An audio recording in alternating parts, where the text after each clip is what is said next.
पंतप्रधान नरेंद्र मोदी आणि ब्राझीलचे अध्यक्ष लुईज लुला दा सिल्वा यांच्या द्विपक्षीय चर्चा, डिजिटल सहकार्य, खनिज सहकार्य, एमएसएमई आणि किनारी क्षेत्रासह विविध क्षेत्रात करार।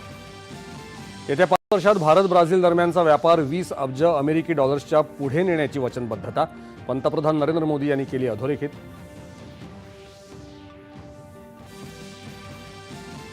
तंत्रज्ञान आणि नवोन्मेषातलं सहकार्य भारत ब्राझीलसह संपूर्ण ग्लोबल साऊथसाठी महत्त्वाचं, ब्राझीलचे अध्यक्ष लुला दा सिल्वा।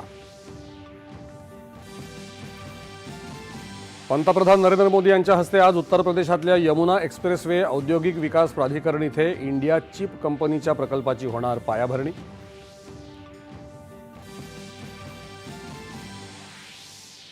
AI इम्पॅक्ट परिषदेच्या घोषणापत्रावर 88 देशांसह 2 आंतरराष्ट्रीय संघटनांची स्वाक्षरी।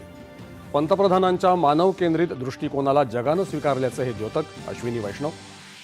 CRPF शिवाय देशाच्या अंतर्गत सुरक्षेची कल्पना अशक्य, CRPF स्थापना दिन कार्यक्रमात केंद्रीय गृहमंत्र्यांचे गौरवोद्गार। 31 मार्चपर्यंत देशाला नक्षलवाद मुक्त करण्याचा केला पुनरुच्चार। सर्वोच्च न्यायालयाच्या निकालाविरोधात डोनाल्ड ट्रम्प यांची अतिरिक्त 10% आयात शुल्क लावण्याची घोषणा। 18 ऐवजी केवळ 10%च शुल्क लागणार असल्यामुळे भारताला तात्पुरता दिलासा।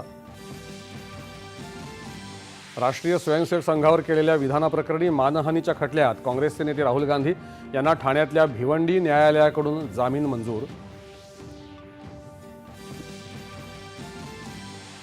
जागतिक मातृभाषा दिनानिमित्त भाषिक आणि सांस्कृतिक वैविध्याबाबत जागरूकता निर्माण करण्यासाठी आणि बहुभाषिकत्व जपण्यासाठी विविध कार्यक्रमांचं आयोजन।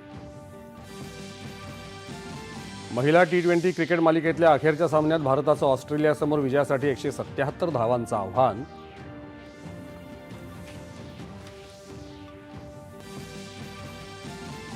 आणि T20 विश्वचषक क्रिकेट स्पर्धेच्या सुपर 8 फेरीला आजपासून सुरुवात। या फेरीतला पहिला सामना आज पाकिस्तान आणि न्यूझीलंड दरम्यान कोलंबो इथे खेळला जाणार।